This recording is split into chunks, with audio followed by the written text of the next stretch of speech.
Je déclare la réunion du 24 mars ouverte. Avant de passer la parole au chef de groupe, je tiens à excuser Olivier Bastin, Jean-Marc Ouéry, Hervé Noël et Julie Chanson. Y a-t-il d'autres absents? Monsieur Delray? Non. Monsieur Loba?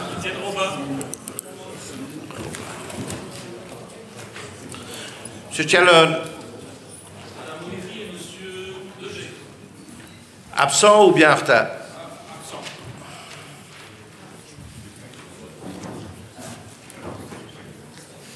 Madame Tandel?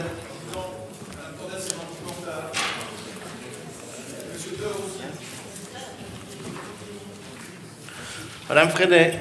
Madame Chanson? Vous trouverez sur vos bancs l'ordre du jour actualisé de la séance de ce jour comprenant la question d'actualité, ainsi qu'une invitation à Municipalia, le salon des mandataires qui se déroulera les 17 et 18 avril 2025. Concernant les rapports d'activité, je vous rappelle que les membres de l'Assemblée peuvent intervenir sur simple inscription auprès du bureau ici ce lundi 24 mars. Tenant compte de ces éléments, le planning des travaux de cette semaine se présentera comme suit. Lundi 24 mars, question d'actualité, examen des dossiers traditionnels, ouverture et clôture de la discussion sur l'ensemble des rapports d'activité. Demain, mardi 25 mars, journée d'études du Conseil provincial. Et enfin, le jeudi 27 mars, réponse du Collège provincial dans le cadre de l'examen des rapports d'activité. Point 1 de l'ordre du jour actualisé, lecture du résumé du procès-verbal de la réunion du 20 février 2025. Oui.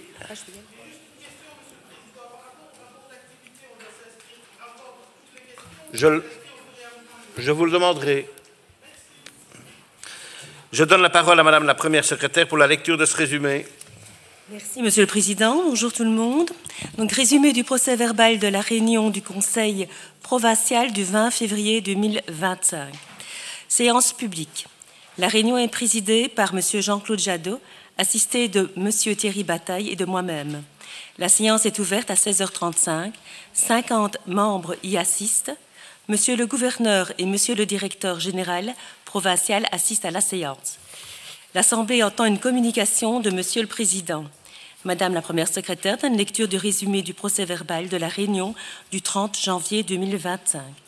L'Assemblée prend connaissance du rapport du Collège provincial relatif à la vérification des pouvoirs de Madame Zinène Fabry, document 24-25-096. Madame Anne Zinène Fabry prête le serment constitutionnel. Monsieur le Président la déclare installée dans ses fonctions de conseillère provinciale. L'Assemblée entend les réponses du Collège provincial aux questions d'actualité reprises sous les documents 24-25 A06 et A07. L'Assemblée adopte à l'unanimité les documents 24-25-097, 24-25-100 à 111 et les documents 24-25, 115 à 117. L'Assemblée adopte les documents 24-25, 098 et 099 et les documents 24-25, 112 et 113. L'Assemblée prend connaissance du document 24-25, 114. Le procès-verbal de la réunion du 30 janvier 2025 est approuvé. La séance publique est levée à 17h35. Merci. Merci, Madame la Première secrétaire. L'approbation du procès-verbal interviendra en fin de réunion. Point 2 de l'ordre du jour actualisé, questions d'actualité.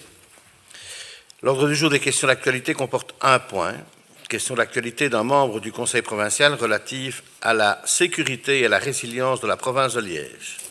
Je me permets de vous rappeler que conformément à notre ROI, après développement de la question par son auteur, un membre par groupe politique peut intervenir sur la question pendant 2 minutes maximum par intervenant.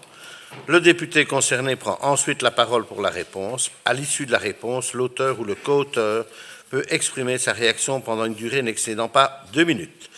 Pour cette question, je donne la parole à Monsieur Mannery. Merci, Monsieur le Président. Monsieur le Président, chers collègues, bonjour à toutes et tous. On n'est pas encore en temps de guerre, mais on n'est plus en temps de paix non plus. Cette phrase, ce n'est pas de moi, mais bien de notre chef de la Défense, le général Frédéric Vansina. Cette déclaration ne peut nous laisser indifférents. Elle souligne une réalité préoccupante. Notre environnement sécuritaire évolue rapidement et la Belgique, comme l'Europe, ne peut plus se considérer à l'abri des tensions et des menaces. Dans ce contexte, la devise du commandement militaire de la province de Liège prend tout son sens. Qui vis pacem, para bellum. Si nous voulons préserver la paix, nous devons nous y préparer activement. Cette responsabilité n'incombe pas uniquement aux forces armées, mais à l'ensemble des institutions publiques, y compris notre province. Notre population ressent déjà ces tensions. Les angoisses liées à la sécurité, à l'approvisionnement énergétique ou encore aux infrastructures critiques sont légitimes. Il est de notre responsabilité d'y répondre avec des mesures concrètes et anticipatives. La province de Liège a un rôle essentiel à jouer dans l'anticipation et la résilience face aux crises. Dès lors, je souhaite interroger le Collège provincial sur les actions qu'il envisage pour répondre à cette nouvelle donne sécuritaire. Premièrement, planification et coordination. Nous connaissons les liens entre nos services provinciaux et les autorités militaires. Mais comment pouvons-nous les raffermir, les entretenir? Pourquoi ne pas organiser une conférence, un séminaire ou une journée d'études réunissant militaires et responsables politiques de la province pour mieux anticiper et coordonner nos actions face aux nouvelles menaces? 2. Sécurité civile et protection des infrastructures. Nos services de secours et de sécurité sont-ils suffisamment préparés pour faire face à des situations exceptionnelles? Nous avons sur notre territoire des infrastructures stratégiques comme la centrale nucléaire de Tihange ou l'aéroport de Liège. Quels dispositifs existent pour en garantir la sécurité en cas de menace accrue? Formation et sensibilisation. La province peut-elle jouer un rôle dans la formation des citoyens, des entreprises et des services publics aux risques émergents? Que ce soit par des exercices, des campagnes d'information ou des collaborations avec les forces de sécurité, il est essentiel de renforcer notre capacité de réaction collective. Enfin, quatrièmement, autonomie et résilience. L'exemple de l'Ukraine nous montre à quel point les infrastructures civiles peuvent être prises pour cible. Quid si l'approvisionnement en eau se coupait demain? Avons-nous listé les endroits où il serait possible de s'approvisionner en urgence? Quid en cas de rupture électrique prolongée? Sommes-nous en mesure de garantir un minimum de services essentiels et de soutien à la population? En tant qu'écologistes, nous avons toujours défendu l'idée d'une autonomie stratégique et énergétique, non seulement pour des raisons environnementales, mais aussi pour des raisons de sécurité. Dépendre d'acteurs étrangers pour des ressources vitales est un risque que nous devons réduire. Quels efforts sont faits au niveau provincial pour avancer vers cette indépendance? Alors, bien sûr, la question peut paraître vaste, et la province ne peut pas tout, nous en sommes bien conscients. Les autres niveaux de pouvoir ont un rôle encore plus essentiel à jouer dans cette préparation. Mais la province doit prendre sa part, en anticipant les risques et en renforçant la résilience de notre territoire et de ses habitants. Il ne s'agit pas d'être alarmiste, mais bien de faire preuve de lucidité et d'anticipation. Si nous voulons protéger la paix, il est de notre devoir de nous préparer à préserver notre sécurité et celle de nos concitoyens. J'invite donc le Collège provincial à clarifier sa vision et ses initiatives en la matière, afin que notre province ne soit pas prise au dépourvu face aux défis sécuritaires de demain. Je vous remercie. Je vous remercie, Monsieur le Conseiller provincial. Quelqu'un souhaite-t-il intervenir? Pas d'autres interventions. J'invite M. Luc Lejeune, député provincial, à la tribune pour la réponse du Collège provincial à cette question.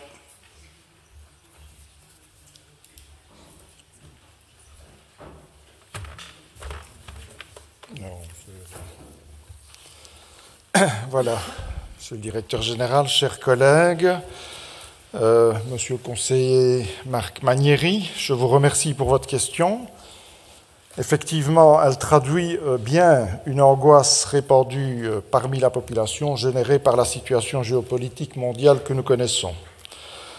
Votre question n'a cependant pas, au sens strict du terme, un intérêt provincial, parce que tout simplement, elle a un intérêt national, voire européen. Votre question ne sera dès lors pas, au sens strict du terme, de compétence provinciale. Malgré cette affirmation, je vais toutefois tenter de vous répondre. Quelques éléments qui sont liés à la compétence de la sécurité civile et des zones de secours, même si notre rôle se limite à les financer. Alors, je reviendrai tout d'abord en vous rappelant les dernières crises que la province a eu à connaître et à gérer. Je fais référence au Covid, aux inondations 2021 et à la crise énergétique, où à chaque fois, je crois pouvoir reconnaître que la province a su faire preuve de réaction et de résilience pour répondre dans l'urgence et en fonction de ses moyens aux besoins des populations de notre territoire et des communes. J'en viens à votre question et je répondrai plus particulièrement aux points 2 et 3. Dans le cadre de la planification d'urgence, des plans existent pour les infrastructures à risque. C'est le gouverneur qui s'est vu confier la mission de réaliser un plan général d'urgence et d'intervention provinciale. Il doit en outre veiller à ce que chaque commune du territoire adopte un tel plan à son échelle. Ces plans généraux doivent couvrir un maximum de risques. Certains risques particuliers nécessitent des dispositions supplémentaires. Celles-ci sont définies dans des plans particuliers d'urgence et d'intervention qui peuvent être réalisés au niveau communal, provincial ou fédéral. C'est le cas par exemple pour l'aéroport de Liège, pour les entreprises Céveso, Seuil Haut et pour la centrale nucléaire de Tihange. Quant à la gestion de crise proprement dite, elle se fait à deux niveaux. D'une part, la gestion opérationnelle qui organise les différentes interventions sur le terrain, et d'autre part, la gestion stratégique qui, selon l'ampleur et la nature de la crise, intervient au niveau local sous l'autorité du bourgmestre, au niveau provincial sous l'autorité du gouverneur, au niveau national sous l'autorité du ministre de l'Intérieur. Le cadre légal, modifié en 2019 en intégrant les leçons des attentats terroristes de 2016, a harmonisé la technologie et le contenu des plans d'urgence en imposant une approche multidisciplinaire, systématique des crises et une analyse des risques dans le processus de planification avec pour objectif d'organiser rapidement le renforcement nécessaire des capacités d'intervention. Afin de sensibiliser les mandataires locaux à leurs responsabilités dans le dispositif de gestion de crise, suite à l'installation des nouveaux collèges communaux, les services du gouverneur ont organisé des séances d'information spécifiques qui seront suivies de véritables formations dans les semaines et les mois qui viennent.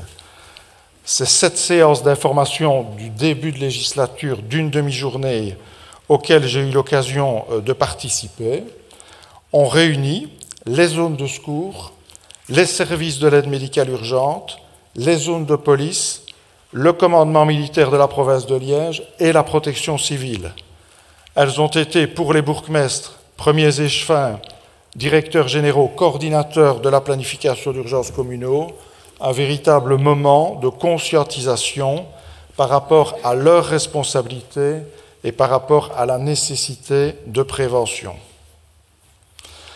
En ce qui concerne plus particulièrement la centrale nucléaire de Tihange, ce risque est organisé par le ministère de l'Intérieur, tant pour la planification que pour la gestion. On trouve le fondement légal dans l'arrêté royal du 16 juin 2024 portant fixation du plan d'urgence nucléaire et radiologique pour le territoire belge, la mer territoriale, la zone économique exclusive. Les services du gouverneur ainsi que les communes en déclinent ensuite les aspects plus locaux. Dans ce cadre, c'est la zone de secours 3 EMECO qui dispose d'une cellule d'intervention radiologique et qui a une convention de collaboration avec la société NJ, gestionnaire de la centrale, permettant des entraînements réguliers avec des exercices conjoints entre les pompiers de la zone et les pompiers privés de la centrale.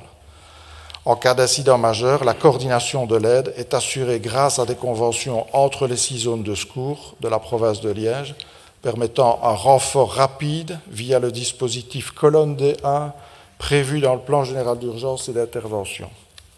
J'en viens aussi là à un fait d'actualité. En date du 18 février, un exercice de grande ampleur a été déclenché à la centrale de Tihange. Cet exercice a reposé sur un scénario d'incident radiologique. Une alerte interne est déclenchée, le personnel doit évacuer et les secours interviennent. Cet exercice de grande ampleur s'intégrait dans un programme plus large de préparation et d'entraînement aux situations d'urgence organisées à l'échelle nationale. Ces exercices réguliers permettent de tester l'efficacité des procédures, d'améliorer la coordination entre les différents acteurs impliqués et d'optimiser la réponse en cas d'incident réel. Voilà les deux éléments factuels et très récents que je voulais mettre en évidence. En conclusion, la province continuera de s'appuyer sur les services du gouverneur, les zones de secours et les communes, et les mots prévention, préparation sont plus que jamais à l'ordre du jour pour la sécurité de notre population. Je vous remercie. Merci, monsieur le député provincial. Une remarque, monsieur Mannery.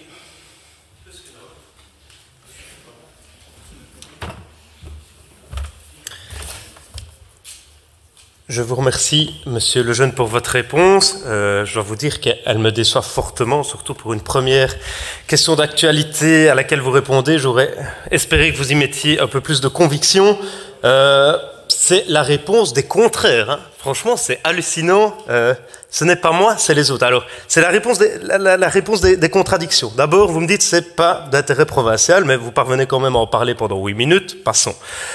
Vous dites, on est intervenu dans les crises passées, mais s'il y a une crise géopolitique, ce sera européen, belge, mondial. Ah, parce que la crise Covid, elle se limitait à la province de Liège, la crise énergétique, c'était la province de Liège, et la crise ukrainienne, c'était la province de Liège. Donc c'était bien des crises d'ampleur mondiale dans lesquelles la province de Liège est intervenue.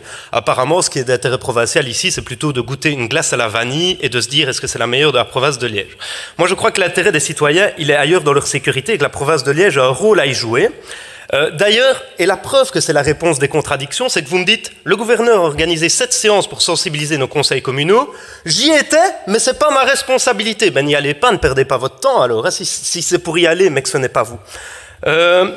Peut-on imaginer que si demain il y a un réel souci à Tihange, la province de Liège dise, ce n'est pas moi, c'est les autres.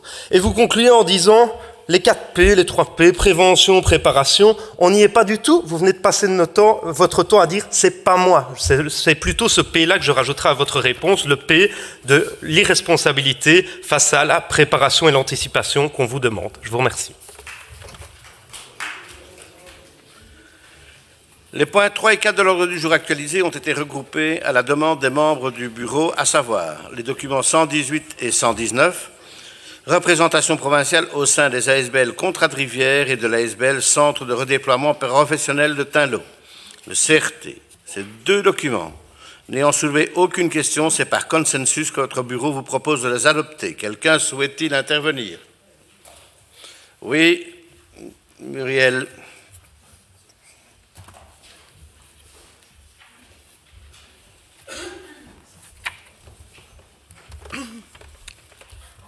Monsieur le Président, Mesdames, Messieurs, chers collègues, c'est juste pour avoir une précision par rapport au dossier sur le contrat de rivière. Donc il est bien mis dans le document au vu de la technicité et de la spécificité de l'activité présentée. Il est proposé, comme cela a été déjà opéré précédemment, que les mandats des représentants de la province de Liège au sein des ASBL contrat de rivière soient répartis et attribués aux différents groupes politiques constitués au sein du conseil provincial, mais qu'ensuite exercés par des fonctionnaires provinciaux appartenant au département, et plus particulièrement au service des cours d'eau experts en la matière. Donc ma question, pas de mandataires politiques dans les CA des ASBL, mais des experts fonctionnaires non élus, si j'ai bien lu, qui nous représentent. Alors sont-ils politisés? Et ou au service des mandataires politiques non cités dans ce document. Donc quel est le lien qui existe entre les mandataires supposés siéger dans les ASBL ou les experts? Merci. Une réponse, monsieur le député? Comment? Oui. Jeudi, une réponse sera donnée. Pas de problème. Pouvons-nous passer au vote et un vote globalisé? Pas de problème pour un vote globalisé. Qui est pour les conclusions du bureau en ce qui concerne les 2 documents? Qui est contre? Qui s'abstient? Je ne sais toujours pas ce que le PTB fait. Ok, merci. Le Conseil adopte les 2 résolutions. Les points 5 et 6 de l'ordre du jour actualisé ont été regroupés à la demande des membres du bureau, à savoir les documents 176 et 177, représentation provinciale au sein de l'association chapitre 12, relais social du Pays de Liège et du Groupement européen de coopération territoriale Eurégion Meuse-Rhin. Ces deux documents, n'ayant soulevé aucune question, c'est par consensus que votre bureau vous propose de les adopter. Quelqu'un souhaite-t-il intervenir? Pas d'intervention. Je clôt la discussion générale. Question précédente, le PTB s'est abstenu parce que Patrick n'a pas vu la réponse. Le PTB a voté pour. Je clôt la discussion générale sur ce point. Nous passons au vote. Pouvons-nous procéder à un vote globalisé? Oui. Qui est pour les conclusions du bureau en ce qui concerne ces deux documents? Unanimité. Je vais faire un petit aparté. J'aimerais vraiment bien que quand on passe au vote, on essaye de voter clairement. D'ici quelques mois, on va avoir un vote électronique. Ce sera peut-être plus facile, mais pour les services du Conseil qui doivent noter le tout, essayer de voter clairement, ce sera plus simple. Les points 7 à 13 de l'ordre du jour actualisé ont été regroupés à la demande des membres de la première commission, à savoir les documents 120 à 125 et 127. Rapport d'évaluation annuel relatif au contrat de gestion conclu entre la province de Liège et les ASBL Challenge Jogging Province de Liège, Royal Football Club Liège Athlétisme, Région de Verviers, conférence d'arrondissement des bourgmestres et du Collège provincial de Liège, Liège Europe Métropole, conférence d'arrondissement des bourgmestres et du Collège provincial de Liège, Liège Métropole, conférence des bourgmestres des communes germanophones et conférence des élus Meuse-Condro-Esbey.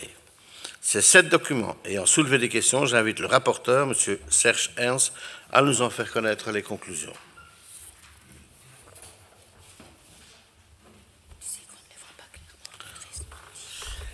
Merci, Monsieur le Président. Mesdames et Messieurs les députés, chers collègues, la première commission avait à l'ordre du jour de ce mardi 18 mars les rapports d'évaluation annuels relatifs au contrat de gestion pour plusieurs SBL où la province est représentée. Il s'agit des documents 120 jusqu'à 125 et du 127. Le premier concerne l'ASBL Challenge Jogging Province de Liège et le second l'ASBL Royal Football Club Liège Athlétisme. Commissaire demande de manière générale pour la bonne compréhension pourquoi il existe pour certains un contrat de gestion avec rapport et pour d'autres des subventions sans rapport de gestion. Il est expliqué que la différence vient d'une obligation historique appliquée dans 2 cas. Le premier est lorsque la province est membre effectif de la SBL et le deuxième si la SBL bénéficie d'un subside supérieur à 50 000 €, soit pour une aide en personnel, en nature, en logistique ou encore l'occupation de locaux. Il est précisé que la question se pose du maintien ou non de cette obligation de gestion et de rapport dans le cadre de la réforme du CDLD et du ROI. Les autres points concernent les ASBL Région Verviers Conférence d'arrondissement des bourgmestres et du Collège provincial de Liège, Liège Europe Métropole, la conférence d'arrondissement des bourgmestres et du Collège provincial Liège Métropole, la conférence des bourgmestres des communes germanophones et la conférence des élus Meuse-Condro-Esbey pour l'exercice 2023 et la prévision 2024. Un commissaire demande de manière générale quel est l'avenir de toutes ces structures avec l'évolution annoncée des provinces et la dissolution de Liège Europe Métropole. Il est répondu qu'une réflexion globale devait avoir lieu pour une réorganisation et qu'une position commune de l'APW, l'Association des provinces wallonnes, serait sollicitée pour une nouvelle supracommunalité à l'échelon provincial. La Commission vous propose d'approuver ces rapports par 10 voix pour et 1 abstention. Je vous remercie. Je vous remercie, Monsieur le conseiller provincial. Quelqu'un souhaite-t-il intervenir? Non. Pas d'intervention. Je clôt la discussion générale. Nous passons au vote. Pouvons-nous procéder à un vote globalisé? Qui est pour les conclusions de la première commission en ce qui concerne ces 7 documents? Unanimité. Le Conseil adopte les 7 résolutions. Les points 14 à 16 de l'ordre du jour ont été regroupés à la demande des membres de la première commission, à savoir les documents 126, 128 et 129, rapport d'évaluation annuel relatif au contrat de gestion conclu entre la province de Liège et les ASBL, Association sportive de l'enseignement provincial, Moi aussi je joue au ping et ferme didactique de la province de Liège. Le document 128 ayant soulevé des questions, j'invite le rapporteur, M. Tomaciano, à nous en faire connaître les conclusions.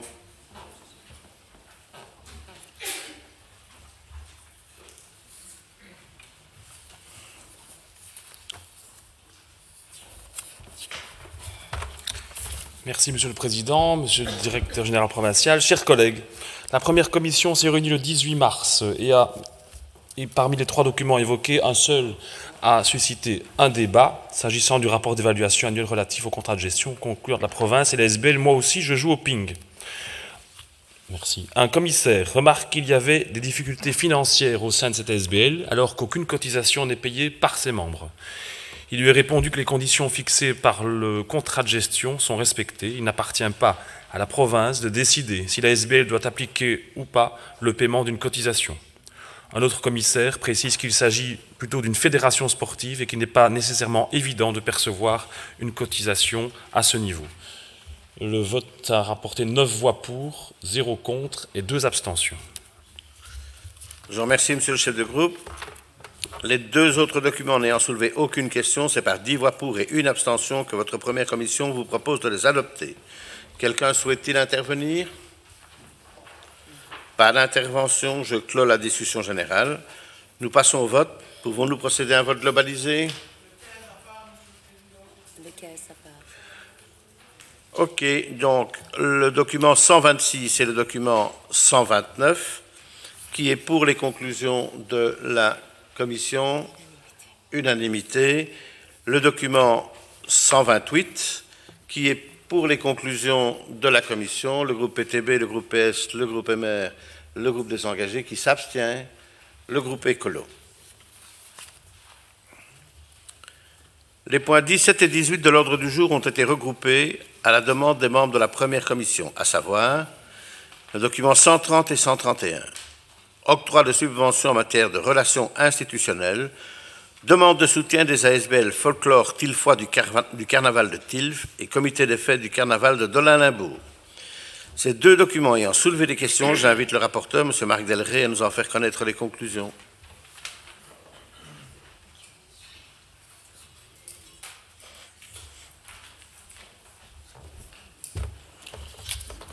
Merci, Monsieur le Président. Mesdames, Messieurs, en effet, la Commission s'est réunie le jour dit pour traiter notamment de ces points. Un commissaire pose une question générale visant à savoir si ce type d'intervention, donc à savoir soutenir des sociétés folkloriques qui organisent des carnavals, si ce type d'intervention est un fait nouveau dans le cadre de notre politique provinciale, son impression étant qu'il n'avait jamais vu passer ce genre de dossier auparavant. Il lui a répondu que cela n'a rien de nouveau et que cette politique existe bien de longue date. La tendance serait cependant de réduire quelque peu le montant des aides financières en vertu d'un mécanisme de subventionnement visant à subordonner les aides octroyées à la location de chapiteaux. Ceci fait suite à la décision prise déjà au cours de la législature précédente de ne plus inclure la location de chapiteaux dans l'offre de services provinciale, essentiellement parce que ce service s'est avéré très lourd à organiser et aussi pour éviter d'entrer dans une relation de concurrence déloyale avec les sociétés privées de location de chapiteaux. Les 2 points sont approuvés à raison de 10 voix pour et 1 abstention. Je vous remercie, Monsieur le Conseil provincial. Quelqu'un souhaite-t-il intervenir? Pas d'intervention. Je clôt la discussion générale. Nous passons au vote. Pouvons-nous procéder à un vote globalisé? Qui est pour les conclusions de la première commission en ce qui concerne ces 2 documents? Unanimité, le Conseil adopte les 2 résolutions. Les points 19 et 20 de l'ordre du jour ont été regroupés à la demande des membres de la première commission, à savoir les documents 132 et 133, octroi de subventions en matière de relations avec les territoires, les villes et les communes, soutien aux communes et villes de Traux, Pépinster, Limbourg et Verviers, suite aux inondations de juillet 2021, et demande de soutien de la commune de Bulanche. Le document 132 ayant soulevé des questions, j'invite le rapporteur, Mme Yamina Méziani, à nous en faire connaître les conclusions.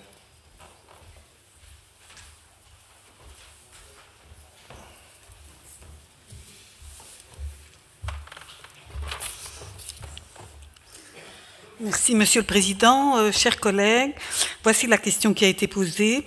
Ce subside est-il octroyé dans le cadre de l'enveloppe Région Wallonne destinée au soutien aux communes sinistrées. Et la réponse a été non. L'enveloppe régionale est épuisée depuis longtemps. Ce financement sera donc en charge des fonds provinciaux. Alors, au niveau du vote, il y a eu 9 voix pour, 0 voix contre et une abstention. Merci. Je vous remercie, Madame la conseillère provinciale. Le document 133 n'ayant soulevé aucune question, c'est par 10 voix pour et une abstention que votre première commission vous propose de l'adopter. Quelqu'un souhaite-t-il intervenir? Pas d'intervention.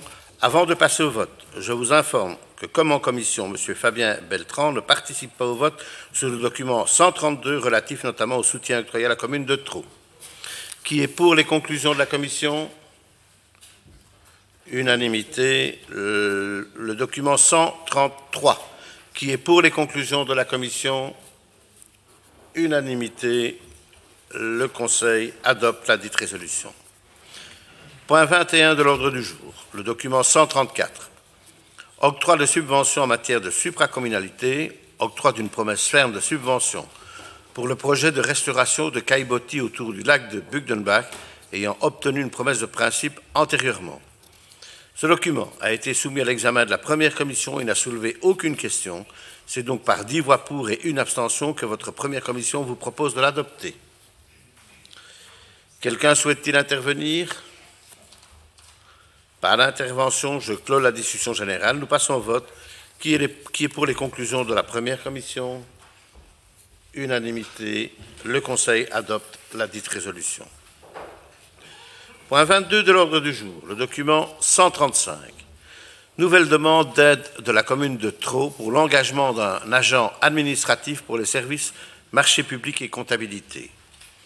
Ce document a été soumis à l'examen de la première commission et n'a soulevé aucune question. C'est donc par 9 voix pour et une abstention que votre première commission vous propose de l'adopter. Quelqu'un souhaite-t-il intervenir? Pas d'intervention. Je clôt la discussion générale. Avant de passer au vote, je vous informe que, comme en commission, M. Beltran ne participe pas au vote sur ce document. Nous passons au vote. Qui est pour les conclusions de la première commission? Unanimité. Le Conseil adopte la dite résolution. Les points 23 à 29 de l'ordre du jour ont été regroupés à la demande des membres de la première commission, à savoir les documents 136 à 141 et 178. Octroi de subventions en matière de sport, demande de soutien des ASBL Liège Panthers, Cours la Province, Vélo Club Cité Gemep, Challenge La Meuse, Foot 2000 et RBC Ouance et de la Régie communale autonome d'Amoir. Le document 136 ayant soulevé des questions, j'invite le rapporteur, M. Guillaume Theur, à nous en faire connaître les conclusions. Bonjour Guillaume. Merci Monsieur le Président. Voilà, donc un conseiller a posé une question de compréhension sur le dossier. Le conseiller se demande la raison de la résiliation de la convention pour ensuite réaliser une nouvelle convention. Un collaborateur lui explique le dossier. À la base, une convention pluriannuelle est signée entre la province et Liège Académie Basket. À savoir que Liège Académie Basket est un projet d'académie au sein duquel au sein duquel il y a un pôle masculin et un pôle féminin, avec en finalité le but d'intégrer ces jeunes dans les 2 équipes élites qui font partie du sommet au niveau du basket belge.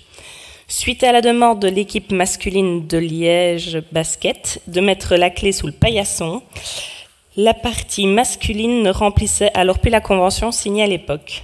Une décision a alors été prise de résilier la convention sans pénaliser la section féminine qui, elle, continue à remplir les conditions de la convention, tant au niveau de l'intégration des joueuses, l'organisation de stages pour l'ensemble de la province de Liège et de permettre aux équipes de la province d'assister au match de l'équipe première. Un second conseiller demande s'il est récurrent d'avoir des conventions d'un tel montant. Une réponse lui est donnée en expliquant que ce montant correspond à une subvention pluriannuelle. Il conviendra de se poser la question pour l'avenir de poursuivre de la sorte. Cette personne explique que la partie féminine réalise un travail de grande qualité et qu'il sera utile de continuer à les soutenir. Donc le vote a été voté pour 10 voix pour et une abstention. Je vous remercie, Madame la conseillère provinciale. Les 6 autres documents n'ayant soulevé aucune question, votre première commission vous propose de les adopter par 9 voix pour et une abstention. pour le document 141, par 10 voix pour et 1 abstention pour les 5 autres documents. Quelqu'un souhaite-t-il intervenir? Pas de demande d'intervention. Je clôt la discussion générale. Pouvons-nous, avant de passer au vote, je vous informe que, comme en commission, Mme Anne Tans de Bruges ne participe pas au vote sur le document 141 relatif au challenge Benoît Tans. Nous allons donc passer au vote sur ce document d'abord, qui est pour les conclusions de la première commission en ce qui concerne le document 141. Unanimité, le Conseil adopte la dite résolution. Pour les 6 autres documents, pouvons-nous procéder à un vote globalisé? Oui, qui est pour les conclusions de la commission? Unanimité, le Conseil adopte les 6 résolutions. Point 30 de l'ordre du jour. Le document 142. Octroi de subventions en matière de culture et de sport. Demande de soutien de la SBL Stage de danse. 13e édition du Gala Les Hivernales de la danse, du 22 au 23 mars 2025 à Liège. Ce document a été soumis à l'examen des premières et deuxièmes commissions et a soulevé des questions. J'invite donc le rapporteur, M. Fabien Beltrand, à nous en faire connaître les conclusions pour les premières et deuxièmes commissions.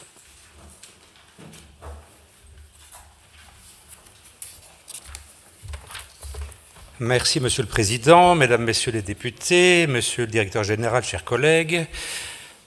Concernant l'octroi de subventions en matière de culture et en particulier la demande de soutien de la SBL Stage de danse pour la 13e édition du Gala Les Hivernales de danse du 22-23 mars 2025.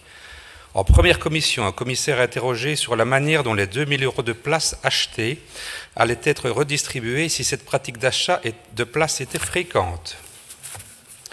Il lui a été répondu que cette pratique est en effet courante, que les places achetées pour des manifestations sportives, par exemple, sont en général redistribuées vers les équipes de jeunes des clubs sportifs des 3 arrondissements sur base d'un listing de clubs, que la danse est une discipline sportive à part entière, que pour cet achat en particulier, un concours est organisé sur les réseaux sociaux et qu'en l'espèce, il s'agit de 24 places, sachant que le prix des places est fixé entre 75 et 90 €. Le vote s'est conclu à l'unanimité pour la première commission. En deuxième commission, aucune question et aucune remarque. Je vous remercie, Monsieur le Conseiller provincial. Quelqu'un souhaite-t-il intervenir? Pas d'intervention. Nous passons au vote. Qui est pour les conclusions des premières et deuxièmes commissions?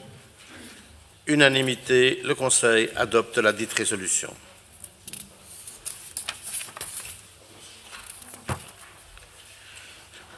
Les points 31 à 36 de l'ordre du jour ont été regroupés à la demande des membres de la deuxième commission, à savoir les documents 143 à 147 et 179.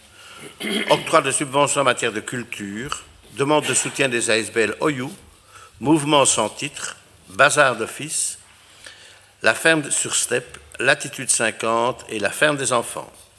Ces 6 documents n'ayant soulevé aucune question, c'est à l'unanimité que votre deuxième commission vous propose de les adopter. Quelqu'un souhaite-t-il intervenir? Pas de demande d'intervention. Je clôt la discussion générale. Nous passons au vote. Pouvons-nous procéder à un vote globalisé? Qui est pour les conclusions de la deuxième commission en ce qui concerne ces 6 documents? Le Conseil adopte les 6 résolutions à l'unanimité. Les points 37 à 41 de l'ordre du jour ont été regroupés à la demande des membres de la deuxième commission, à savoir les documents 148 à 152, rapport d'évaluation annuel relatif au contrat de gestion conclu entre la province de Liège et les ASBL, MNEMA, Association pour la gestion du château de Jehay, Commission de gestion du parc naturel Haute-Fagne-Eiffel, Théâtre de Liège et Académie de musique Grétry. Ces 5 documents n'ayant soulevé aucune question, c'est à l'unanimité que votre deuxième commission vous propose de les adopter. Quelqu'un souhaite-t-il intervenir? Pas d'intervention. Je clôt la discussion générale. Nous passons au vote. Pouvons-nous procéder à un vote globalisé? Qui est pour les conclusions de la deuxième commission en ce qui concerne ces 5 documents? Le Conseil adopte les 5 résolutions à l'unanimité. Les points 42 à 46 de l'ordre du jour ont été regroupés à la demande des membres de la deuxième commission, à savoir les documents 153 à 157. Rapport d'évaluation annuelle relatif au contrat de gestion conclu entre la province de Liège et les ASBL Blény-Mines, Fédération du tourisme de la province, le FTPL, Centre wallon d'art contemporain de la communauté française La Châtaigneraie, la Fondation Province de Liège pour l'art et la culture, et relatif au contrat programme 2018-2022 conclu avec la SBL, Centre lyrique de la communauté française, Opéra Royal de Wallonie. Le document 153 ayant soulevé des questions, j'invite le rapporteur, M. Tomaciallo, à nous en faire connaître les conclusions.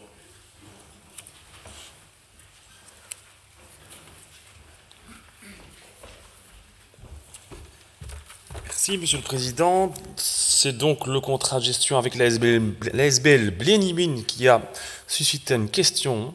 Un commissaire voulait savoir quels sont les critères observés pour la mise à disposition de personnel, en l'occurrence ici 17 équivalents temps plein. Il lui est répondu qu'il s'agit d'une institution paraprovinciale dont nous disposons des lieux et devons en gérer l'activité par l'intermédiaire de la FTPL. C'est le cas aussi pour Botrange et le Vallon de la Lambrée. Et le point a été approuvé à l'unanimité. Je vous remercie, Monsieur le chef de groupe. Les 4 autres documents n'ayant soulevé aucune question, c'est à l'unanimité que votre deuxième commission vous propose de les adopter. Quelqu'un souhaite-t-il intervenir? Pas d'intervention. Je clôt la discussion générale. Nous passons au vote. Pouvons-nous procéder à un vote globalisé? Eh bien, nous allons voter pour le document 153, qui est pour les conclusions de la deuxième commission. Le groupe PTB, PS, MR engagé, qui est contre, qui s'abstient. Le groupe Écolo, qui est pour les conclusions de la deuxième commission pour les documents 154, 155, 156 et 157, qui est pour unanimité. Le Conseil adopte les 4 résolutions. Les points 47 à 53 de l'ordre du jour ont été regroupés à la demande des membres de la troisième commission, à savoir les documents 158 à 164. Rapport d'évaluation annuel relatif au contrat de gestion conclu entre la province de Liège et les ASBL Centre local de promotion de la santé de Wiwarem, Centre médical héliporté, Centre verviétois de promotion de la santé, Centre régional pour l'intégration des personnes étrangères ou d'origine étrangère de Liège, le CRIPEL, Centrale de service à domicile, Réseau Solidaris, CSD, Centre liégeois de promotion de la santé et Forum européen pour la sécurité urbaine, les FUS. Ces 7 documents n'ayant soulevé aucune question, c'est par 9 voix pour et 2 abstentions que votre troisième commission vous propose de les adopter. Quelqu'un souhaite-t-il intervenir?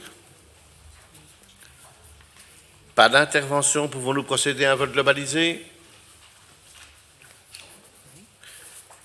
Qui est pour les conclusions de la troisième commission en ce qui concerne ces 7 documents? Le groupe PTB, le groupe PS, le groupe MR, le groupe des engagés. Qui est contre? Qui s'abstient? Le groupe Écolo. Le Conseil adopte les 7 résolutions. Point 54 de l'ordre du jour, le document 165. Rapport d'évaluation annuelle relatif au contrat de gestion conclu entre la province de Liège et la SBL Contrat de Rivière pour l'Amblève, exercice 2023, prévision 2024. Ce document a été soumis à l'examen de la 4e commission et a soulevé des questions. J'invite donc le rapporteur, Mme Muriel Brodure-Villain, à nous en faire connaître les conclusions.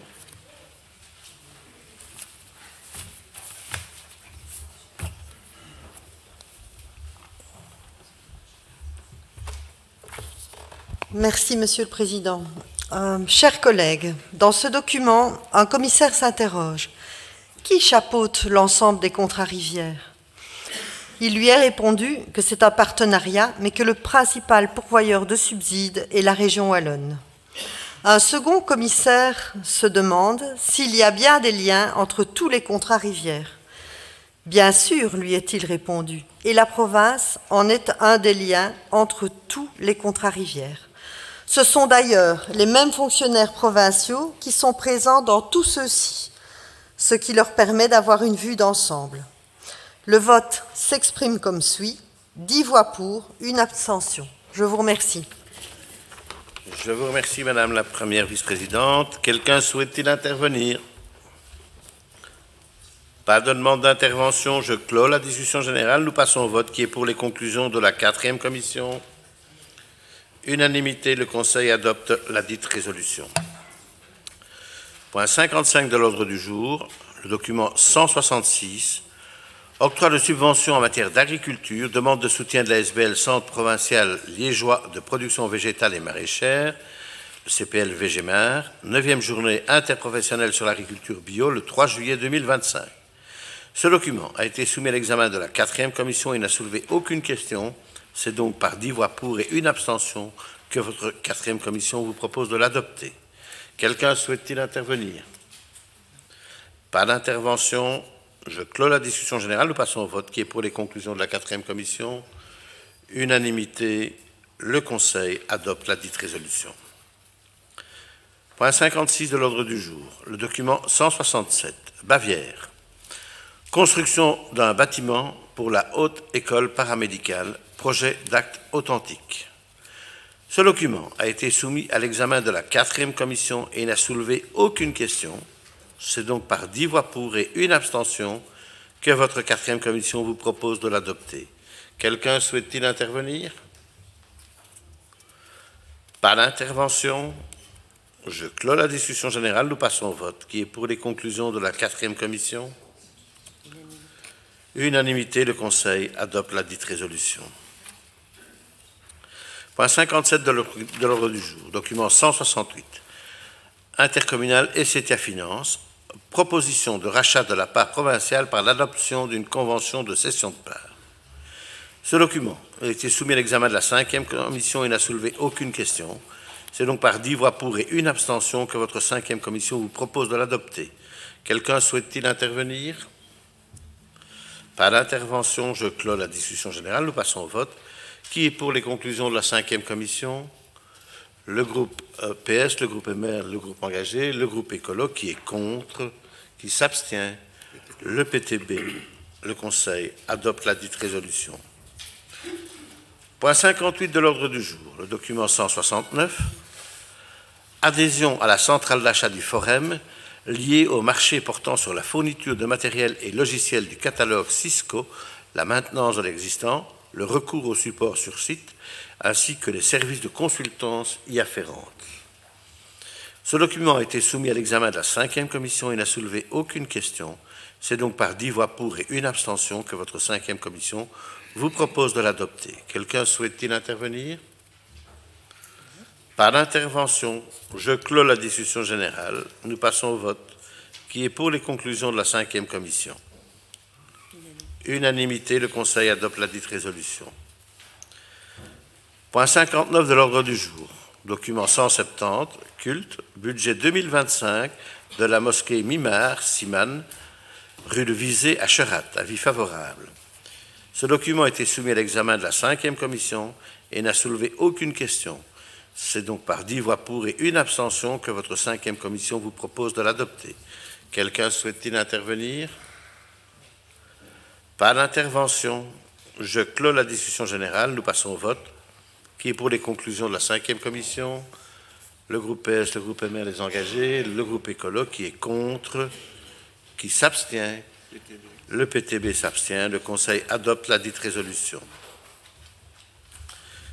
Les points 60 à 62 de l'ordre du jour ont été regroupés à la demande des membres de la 5e commission, à savoir les documents 171 à 173.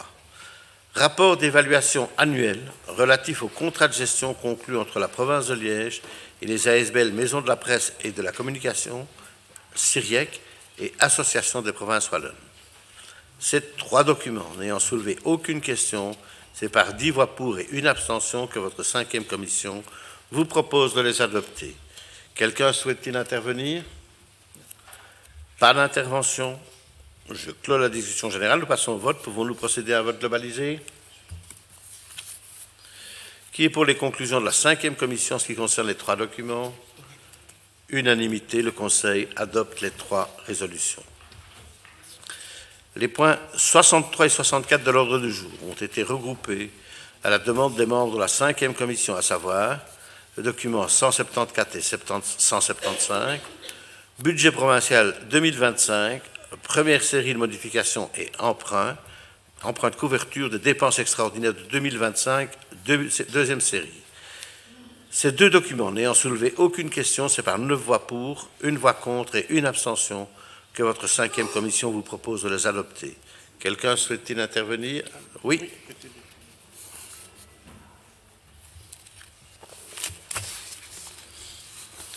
Je désespérais qu'il y ait une intervention, c'est bien.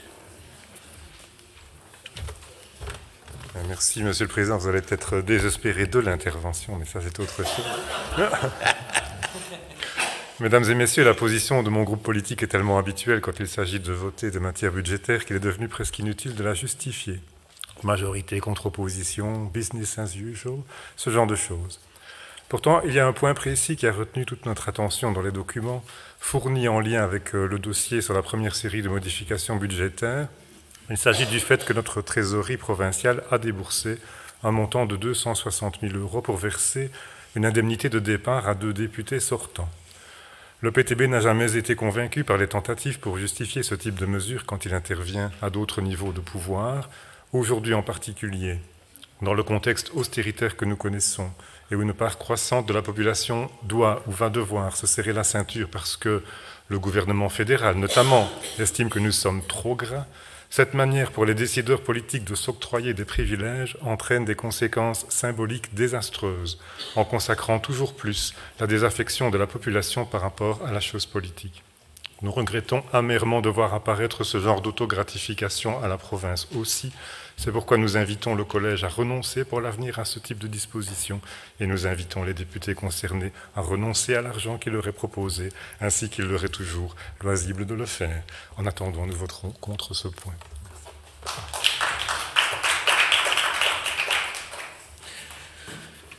D'autres interventions? Pas d'autres interventions. Je clôt la discussion générale. Nous passons au vote. Pour le document 174, budget provincial, première série de modifications et emprunt de couverture, qui est pour le groupe PS, le groupe MR, les engagés, qui est contre le groupe PTB et le groupe Écolo. Pour le document 175, qui est pour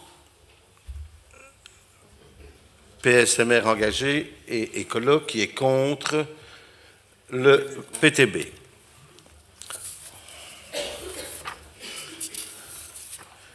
Nous allons maintenant passer au point relatif au rapport d'activité. Point 65 de l'ordre du jour. Le document RA-01, rapport d'activité 2024, concernant les relations avec les territoires, les villes et les communes. Ce document a été soumis à l'examen des premières, deuxième et troisième commissions.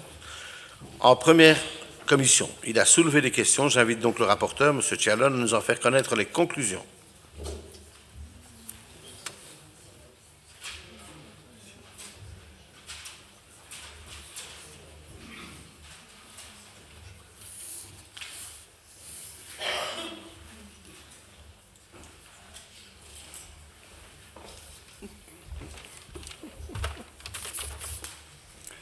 Merci, Monsieur le Président. Concernant le rapport sur la relation des territoires, les villes et les communes, un débat s'est engagé sur la question de l'aide aux pouvoirs locaux et plus particulièrement la nouvelle méthodologie d'action mise en place visant à cibler les communes de moins de 15 000 habitants autour de missions identifiées comme prioritaires. Un commissaire demande comment ont été sélectionnées les communes ciblées. Il lui est répondu que ce choix relève de la responsabilité du collège provincial sur base de critères prenant en compte notamment la taille et la représentation des arrondissements. Un autre commissaire demande si une troisième phase est prévue avec d'autres petites communes. Il lui est répondu que le département pourrait le faire si telle était la volonté du collège, en soulignant le fait que les communes concernées par les deux premières phases sont au nombre de 18 sur les 64 de moins de 15 000 habitants que compte notre territoire et qu'il convient sans doute d'avancer sur les chantiers qui ont été initiés. Je vous remercie, Monsieur le chef de groupe, à moins que vous n'ayez pas terminé. Ok. En deuxième commission, il a également soulevé des questions. J'invite donc le rapporteur, M. Erwin Guckel, à nous en faire connaître les conclusions.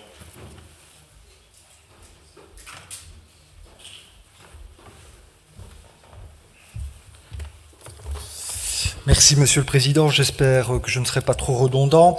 Monsieur le Gouverneur, Monsieur le Directeur Général, Mesdames, Messieurs les députés provinciaux, chers collègues, il me revient le plaisir de vous présenter une partie du rapport administratif lié au point référencé 2425 RA01 qui relève des relations avec les territoires, les villes et les communes. Dans ce cas-ci, la question, le résumé est plutôt lié aux communes. La question qui est posée par une collègue conseillère de savoir si les services ou aides proposés doivent être demandés par les entités communales ou est-ce une demande de notre institution provinciale vers les communes. Un échange s'engage, celui-ci permet d'éclairer les membres de la commission concernant cette interpellation. Quelques exemples d'aides sont présentés, tels que les marchés d'énergie, le précompte, dans ce cas la région fait maintenant appel aux provinces, les marchés stock par exemple, le sel de déneigement.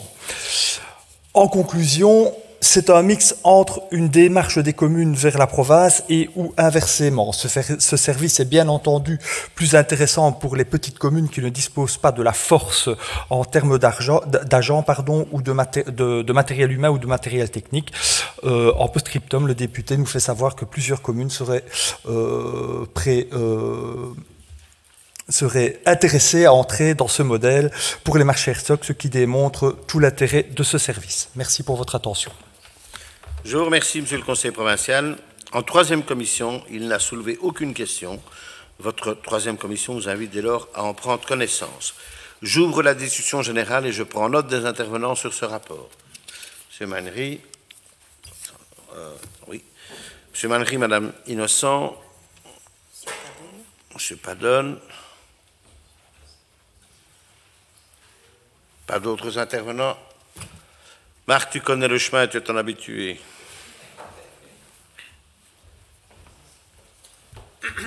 Merci, Monsieur le Président. Je vais être bref. J'ai deux petites questions sur ce rapport. Le premier concerne la sécurité civile. Il est écrit dans le rapport que la sécurité civile est donc aujourd'hui au cœur d'un déploiement provincial et une compétence à part entière de la province. Vous voyez, cette même sécurité civile qui n'interviendra pas en cas de crise. Pardon de me moquer. Il y a également une sécurité civile fédérale à Crisnay. On aurait voulu savoir quelles collaborations avec la protection civile fédérale sont envisagées. Et ma deuxième question concerne les ateliers centraux à Seraing. On y parle de la création d'un parking de délestage. Or, le parking a été inauguré en septembre 2024. Il est question également de la réactivation de la ligne 125A. L'accord Arizona prévoit une attention particulière pour le réseau périurbain auquel peut être assimilée la ligne 125A. Ma question est donc la suivante. Quelles initiatives ont été prises par la province pour stimuler l'utilisation de ce parking de délestage et le mettre en connexion avec les réseaux de transport existants, bus, rail, covoiturage? Voilà, je vous remercie. Merci, Monsieur le Conseiller. Madame Innocent.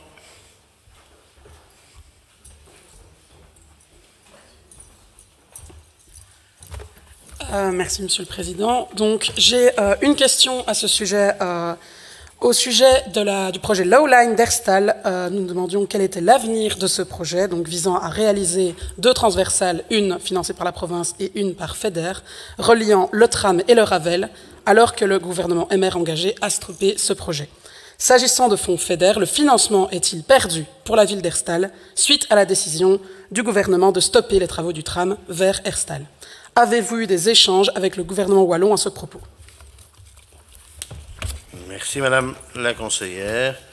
Monsieur Tabonne.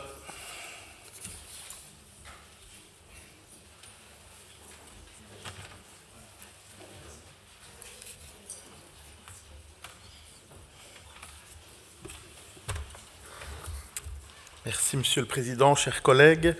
Je serai très bref. Moi, c'est plutôt une demande de précision. Donc, avec la croissance de l'électrification du parc automobile, la demande en bornes de recharge pour ces véhicules devient de plus en plus importante. Outre les bornes gérées par des firmes privées et celles installées dans les parkings de covoiturage subsidiés par la province, on voit également se développer dans certaines communes des bornes portant le logo Province de Liège, installées via un partenariat SPI-RESA commune. Je souhaiterais avoir de plus amples informations sur ce réseau de bornes électriques. 3 questions. Existe-t-il un planning de déploiement de celles-ci? L'installation de ce type de borne est-il accessible à toutes les communes et comment effectuer les démarches? Si oui, quel en est le coût? Est-ce que c'est à charge entière de la commune et ou de la province? Et ma troisième question, prévoyez-vous également de déployer un réseau de bornes de recharge rapide? Je vous remercie. Merci, monsieur le conseiller. Plus d'interventions sur ce rapport? OK. Donc, le collège provincial répondra à ces interventions ce jeudi. Point 66 de l'ordre du jour, le document R/02, rapport d'activité 2024 concernant l'enseignement et la formation. Ce document a été soumis à des questions et j'invite donc le rapporteur, Mme Yamina Méziani, à nous en faire connaître les conclusions.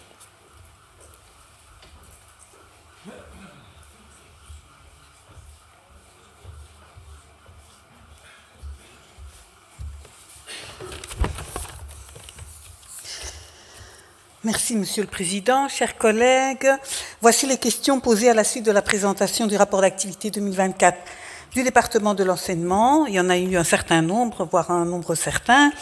Donc la première, il a été présenté des voyages organisés pour les étudiants, mais le voyage en camp de concentration de Mauthausen n'a pas été cité. Est-il toujours organisé? La réponse est oui, ce voyage commémoratif est toujours organisé chaque année. Deuxième question, concernant les nouvelles infrastructures sur le site de Bavière, et en particulier le Learning Center, est-il ouvert et accessible à tous les étudiants liégeois? Il a été répondu que oui, le Learning Center est un lieu ouvert, c'est un lieu d'études et de documentation aux horaires élargis, accessible par une entrée indépendante et donc accessible à tous les étudiants, pas uniquement aux étudiants de l'enseignement provincial. Une question concernant la présence d'épiceries solidaires dans plusieurs campus de la Haute École de la province de Liège et compte tenu de la réalité et de la précarité de certains étudiants, la question est-ce que ces épiceries solidaires sont organisées par ou pour les étudiants? La réponse est effectivement pour les deux. Elle est organisée par et pour les étudiantes et les étudiants. Et de plus, ces épiceries solidaires sont approvisionnées par des producteurs locaux. Une autre question, c'est les projets culturels qui sont organisés au sein des différentes écoles de l'enseignement secondaire provincial. Pouvez-vous nous dire comment cela s'est organisé? Comment cela, est-il organisé? La réponse est le Conseil provincial a adopté en 2003 une résolution visant la réalisation d'un projet à caractère culturel dans chacune des écoles de l'enseignement secondaire. Ce projet d'implication des élèves dans une démarche participative et citoyenne concrète fait l'objet d'un appel à projet dans les établissements concernés. Pour ce faire, la province octroie un budget de 500 € à chaque conseil de participation et propose une thématique fil rouge chaque année, comme par exemple les droits humains ou le recyclage.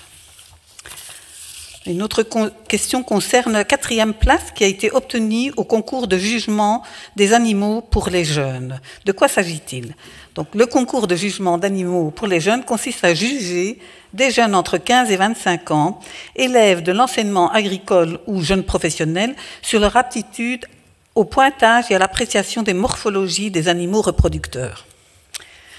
Question suivante, en termes de mobilité, comment est estimée l'accessibilité des nouveaux bâtiments scolaires? Il a été répondu que des visites exploratoires sont organisées par les enseignants. Ensuite, ils accompagnent les élèves et participent également à des groupes d'échange de pratiques. Toujours concernant la mobilité, mais à l'échelle internationale, des étudiants de la province de Liège vont à l'étranger. Mais y a-t-il également des échanges avec les étudiants étrangers? La réponse est oui, cela arrive, mais c'est plutôt rare. Avant-dernière question, y a-t-il une analyse concernant la rationalisation des bâtiments scolaires provinciaux? Y a-t-il une analyse qui est en train de se faire ou qui a été faite? La réponse est que ce sujet va être, mais je suppose qu'il a été abordé en 3e commission.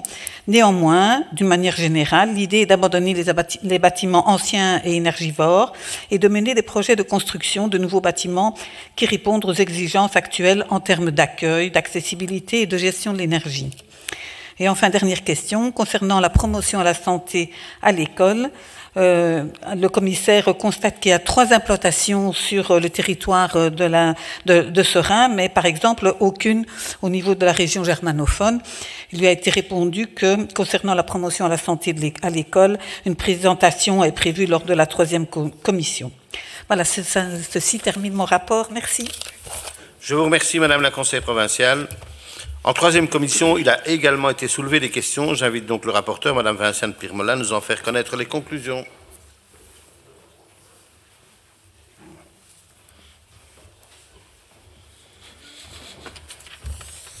Merci, Monsieur le Président, Mesdames et Messieurs les députés, chers collègues. Donc, je fais le lien directement avec la fin de l'intervention de Madame la conseillère précédente.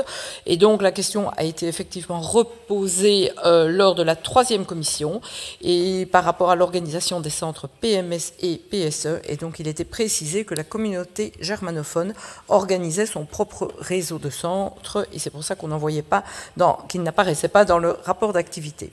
Il a également été précisé ensuite que la province accordait un subside à la communauté germanophone pour soutenir cette organisation. Je vous remercie, Madame la conseillère provinciale. En 4e commission, il n'a soulevé aucune question. Votre 4e commission vous invite dès lors à en prendre connaissance. J'ouvre la discussion générale et je prends note des intervenants. Oui, Monsieur Delray et Muriel Franet. Monsieur Delray.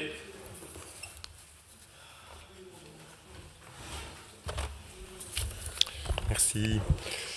À présent que nous avons eu le temps de nous plonger dans ce rapport, mieux que ce n'était le cas au moment des travaux de la 1re commission, nous aurions encore 3 questions à poser. Au tout début du document, en page 5, l'organigramme de présentation de la direction générale laisse apparaître au département enseignement et sous les ordres du directeur général adjoint 2 postes sur 4 qui ne sont pas attribués. Cela signifie-t-il qu'une procédure de recrutement est en cours ou est-ce que l'intention serait de laisser ces 2 postes vacants? Deuxième question. Le rapport d'activité dans sa forme actuelle ne permet pas de se rendre compte de la taille des classes, singulièrement dans les 13 établissements d'enseignement secondaire ordinaire de plein exercice. Cet élément figure pourtant au cœur des revendications des enseignants qui ont débrayé et ou manifesté cette année et l'année dernière, car ils considèrent qu'un contrôle raisonné et si possible une diminution de la taille des classes est un paramètre indissociable du bien-être au travail pour les enseignants eux-mêmes et de l'efficacité pédagogique que les élèves évidemment méritent. Les quelques chiffres mentionnés dans le rapport, notamment en pages 6 et 12, indiquent que quelques 8000 élèves étaient inscrits en 2023-24 dans notre enseignement provincial secondaire, tandis que la catégorie des personnels directeurs et enseignants comptait 1768 agents dans l'enseignement de plein exercice. Ces chiffres globaux sont utiles, mais je le répète, ils ne permettent pas de se faire une idée des réalités de terrain en termes de taille des groupes en fonction des niveaux d'études, des établissements et des orientations. Après qu'une de nos collègues ait par le passé demandé avec insistance et finalement obtenu des informations genrées sur les inscriptions dans notre enseignement provincial, nous pensions qu'il devrait être possible de faire apparaître aussi des chiffres plus précis sur les cohortes et leur répartition dans les classes et les ateliers, sinon lors de cette session du mois de mars 2025, du moins pour le prochain examen des rapports d'activité, en 2026 donc. Nous apprécions, troisième chose, nous apprécions le travail du service social de la Haute École qui, en 2024, a, je cite, traité 4196 demandes d'aide financière pour un montant total octroyé en accord avec le Conseil social de la Haute École de 2 556 548 € et 84 centimes. Fin de citation. Page 29. Alors que le gouvernement fédéral vient de prendre la décision funeste, à notre avis, tant pour le marché du travail que pour les chances de réussite des étudiants concernés, de rehausser jusqu'à 650 heures par an la limite autorisée pour le travail des étudiants, nous nous demandons si, dans le cadre de son instruction des dossiers, le service social de la Haute École avait pu établir des statistiques sur le nombre ou le pourcentage de nos étudiants de la Haute École obligés de recourir à une activité professionnelle pour subvenir au coût de leurs études. Merci pour votre attention et déjà pour les réponses que vous seriez en mesure de fournir. Merci, M. Delray. Madame Freinet.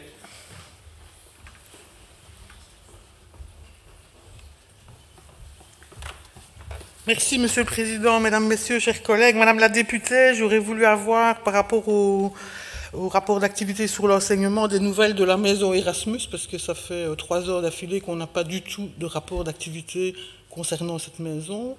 Moi, j'ai demandé plusieurs fois d'avoir les chiffres consolidés de ce que ça coûte et de ce que ça rapporte.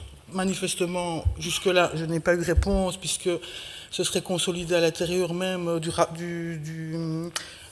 financement de l'enseignement, mais j'aimerais bien avoir ces chiffres-là. Je trouve que c'est intéressant. C'est un fleuron de l'enseignement provincial. Je pense que c'est important d'en faire rapport. Je l'ai déjà dit plusieurs fois dans la commission, à la session précédente, je trouve que ce serait intéressant aussi, dans cette maison Erasmus, de mélanger plutôt les publics plutôt que de laisser simplement des Erasmusiens entre eux. Je pense qu'il y a un certain nombre d'étudiants qui sont en difficulté à trouver des cotes et ce serait intéressant qu'ils puissent bénéficier aussi de cet apport de la maison Erasmus. Je pense que le modèle Erasmus a été conçu aussi pour le mélange des étudiants et pas seulement au niveau scolaire, mais aussi au niveau de la vie quotidienne. Et ce serait important de pouvoir effectivement mélanger les publics et pas seulement des gens qui viennent de loin, mais aussi des gens qui viennent de tout près.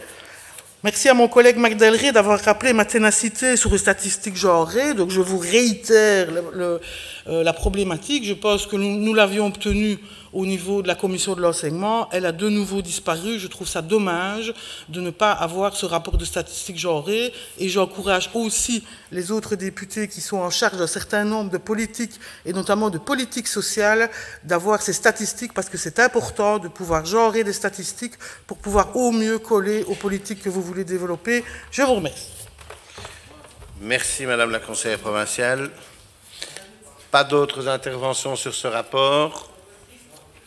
Si plus personne ne souhaite intervenir, je clôt la discussion générale. Le collège provincial répondra à ces interventions ce jeudi.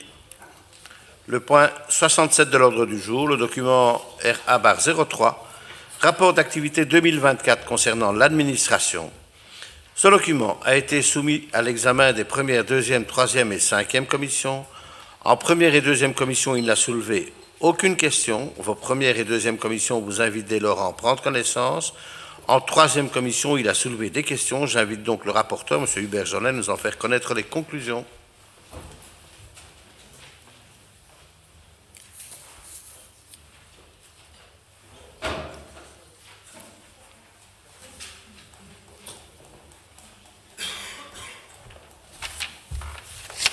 Merci, Monsieur le Président. Mesdames et Messieurs du Collège provincial, Monsieur le Président, chers collègues, la troisième commission provinciale s'est réunie le mercredi 19 mars et a pris connaissance du rapport d'activité 2024 de l'administration provinciale, document 245 RA03. Un membre de cette commission est intervenu lors de cette séance et a posé 3 questions. La première, il a demandé quelle était l'évolution dans la proportion des agents statutarisés dans notre administration. Il a été répondu que selon le rapport, sur les 2851 agents provinciaux, il y a en moyenne 64,7% d'agents statutarisés. Cette situation est assez stable, donc parfois plus, parfois moins. La deuxième concernait le télétravail. Comment s'organise-t-il ? Il a été répondu que 837 agents provinciaux sont actuellement autorisés à travailler en télétravail. Ils peuvent bénéficier d'un quota annuel revu chaque année avec un maximum de 2 jours semaine en fonction du travail. Et enfin, la troisième question était de savoir quelle était la différence entre le télétravail structurel et le télétravail classique. Il a été répondu en synthèse que le travail structurel est un travail organisé de façon durable et encadré par des règles, tandis que le travail classique peut être plus occasionnel et beaucoup plus souple. Merci. Je vous remercie, Monsieur le conseiller provincial. En cinquième commission, il a soulevé des questions également. J'invite donc le rapporteur, M. Marc Delray, à nous en faire connaître les conclusions.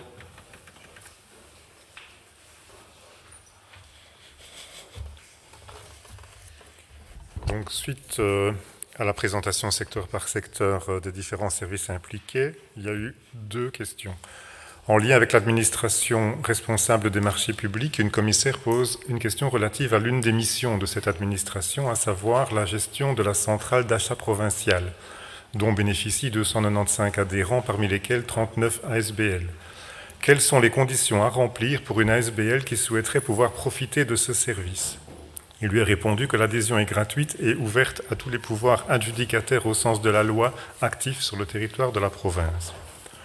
Plus tard, autre question.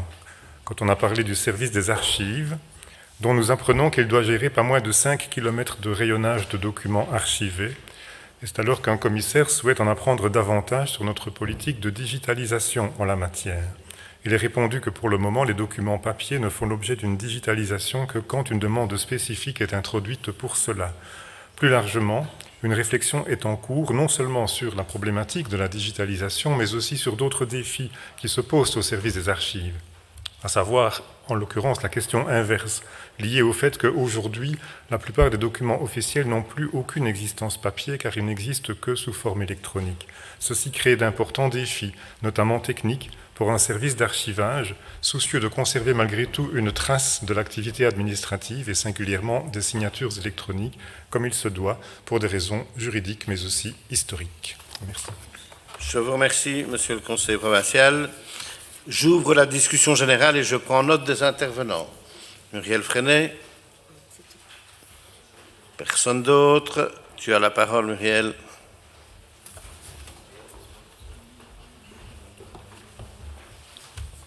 Merci, Monsieur le Président. Monsieur le Président, chers collègues, pour 67, page 15. Pour le budget, il est rappelé que la recette exceptionnelle de 90 millions suite à la vote de vous, qui a été enregistrée dans une provision, il est indiqué que ces provisions nous assurent une relative sérénité pour affronter l'avenir et les différentes éventuelles réformes. Devons-nous comprendre que la provision ne vise qu'à couvrir les déficits annuels au budget? Ne serait-il pas mieux prévu d'affecter ce montant exceptionnel à des projets structurants pour le territoire provincial? Je vous remercie. Plus d'interventions. Le Collège répondra à cette intervention ce jeudi. Point 68 de l'ordre du jour, le rapport RA-04, rapport d'activité 2024 concernant les relations internationales et institutionnelles. Ce document a été soumis à l'examen des premières et deuxièmes commissions et il n'a soulevé aucune question. Vos premières et deuxièmes commissions vous invitent dès lors à en prendre connaissance. J'ouvre la discussion générale et je prends note des intervenants. Monsieur Magnery.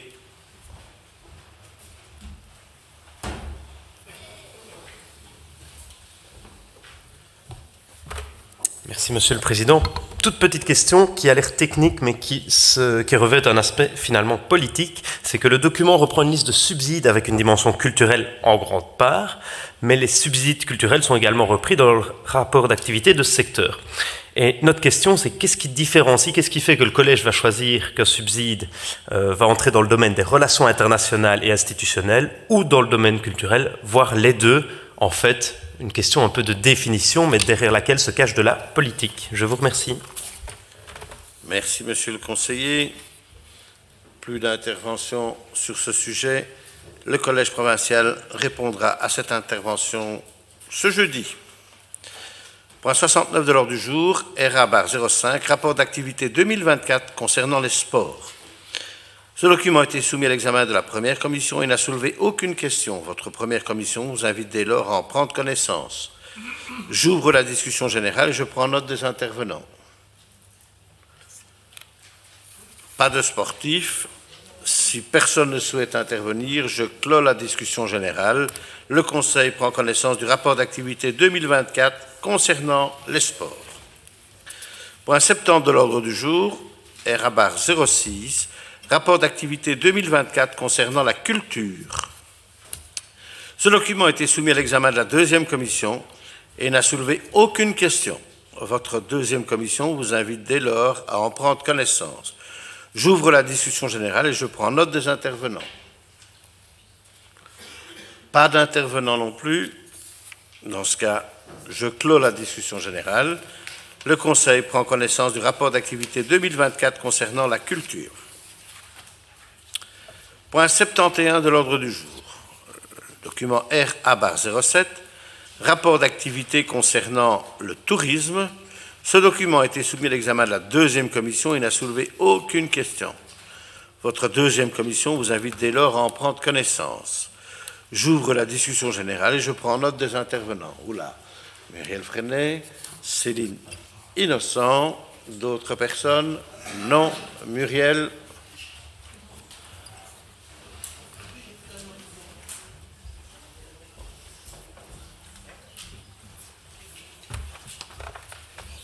Alors, merci Monsieur le Président, Mesdames, Messieurs, chers collègues. Point 71, tourisme, page 15, Trail Center. Le Trail Center revêt une importance touristique pour notre territoire et permet également la pratique d'une discipline enduro-VTT dans un espace adapté dans le respect de l'environnement. Il est évoqué un début de travaux en 2025. Pouvez-vous nous indiquer si les travaux seront entrepris en 2025?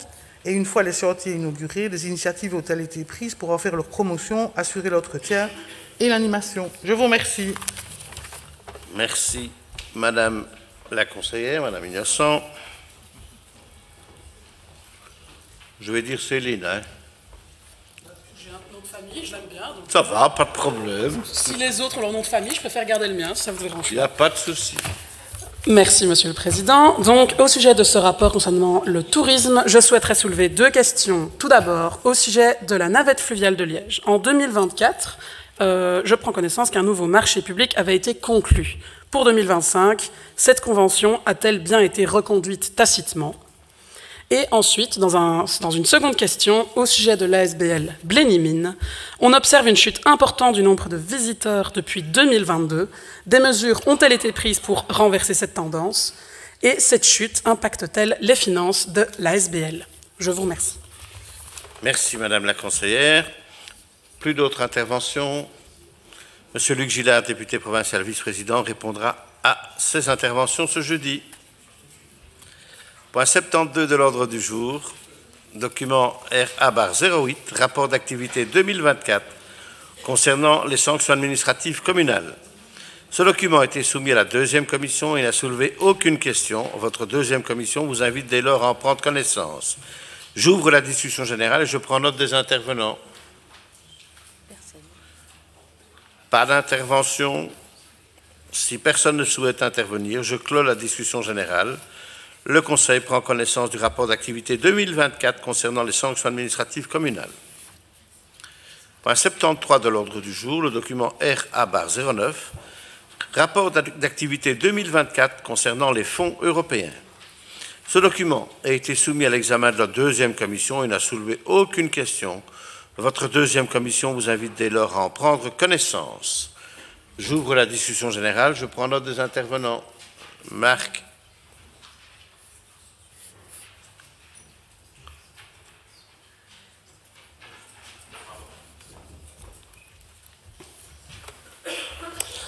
Voilà, donc concernant le rapport sur les fonds européens, on peut lire que dans sa stratégie 2030, le GRE Liège prévoit comme projet structurant de structurer la recherche et l'obtention de moyens de financement européens. Il dispose dans leur équipe d'un chef de projet dédié à ça. Ma question est la suivante. Des synergies sont-elles développées avec le GRE, étant donné que la cellule Fonds européen de la province a elle aussi cette mission? Comment expliquer ce chevauchement, ou bien est-ce qu'un chevauchement apparent? Voilà, on souhaiterait des explications sur les synergies possibles ou déjà existantes entre ces deux groupes. Je vous remercie. Pas d'autres interventions? M. Gillard, député provincial vice-président, répondra à cette intervention ce jeudi. Point 74 de l'ordre du jour, le document RA-10, rapport d'activité 2024 concernant la santé et les affaires sociales. Ce document a été soumis à l'examen de la troisième commission et a soulevé des questions. J'invite donc le rapporteur, Mme Virginie de Franck-Virquet, à nous en faire connaître les conclusions. Tu peux m'appeler Virginie. Merci Virginie. Chers collègues, votre troisième commission s'est réunie le mercredi 19 mars dernier pour notamment analyser le rapport d'activité 2024 relatif à la santé et aux affaires sociales. La traditionnelle séquence des questions-réponses a suivi l'exposé complet de présentation.